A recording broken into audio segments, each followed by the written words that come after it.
এক লোক বাজারে দুধ বিক্রি করতো, প্রতিদিন দুধ বিক্রি করতো, কিন্তু কখনো পানি মিশাইতো না। তো একদিন চিন্তা করলো কি যে আজকে একটু বেশি লাভ করি, আজকে 10 লিটার দুধের সাথে আরও 5 লিটার পানি মিশাই, বেশি লাভ হবে।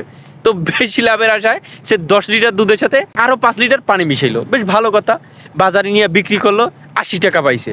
80 টাকা পাওয়ার পর বাসায় ফেরার পথে প্রচুর রোদ, তো দুপুরবেলা একটা গাছের ছায়ার তলে বসে বৈশা ঘুমাই পড়ছে। তো ওর পকেটে ছিল 80 টাকা। একটা বাদর এসে করছে কি, পকেটে ওই 1 টাকা কয়েল 80 টাকা নিয়ে ওই গাছে উঠছে। এখন ঘুম থেকে উঠে দেখে কি, আয় হায়, পকেটে তো টাকা নাই, টাকা তো বান্দরের হাতে। তো এখন কিভাবে বান্দরের কাছ থেকে টাকা উদ্ধার করা যায়? তো চিন্তা ভাবনা করে এক লোক বুদ্ধি দিল কি, যে বাদরের একটা স্বভাব আছে, তুমি যদি বাদরের গায়ে ঢিলে মারো, বাদরও যা আছে এটা তোমার গায়ে মারবে।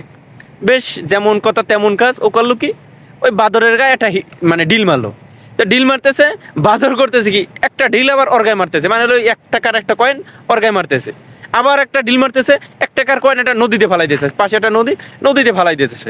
তো ঢিল মারতে মারতে দুধওয়ালার কাছে আসছে 40 টাকা, আর নদীতে গেছে 40 টাকা। তো এখন ওই দুধওয়ালা বলতেছে, দুধ কা দুধ পানি কা পানি, মানে আমার যে দুধের 40টা আমি পাইছি, আর যে পানির যে 40টা, এই 40 টাকা গেছে পানিতে, নদীতে।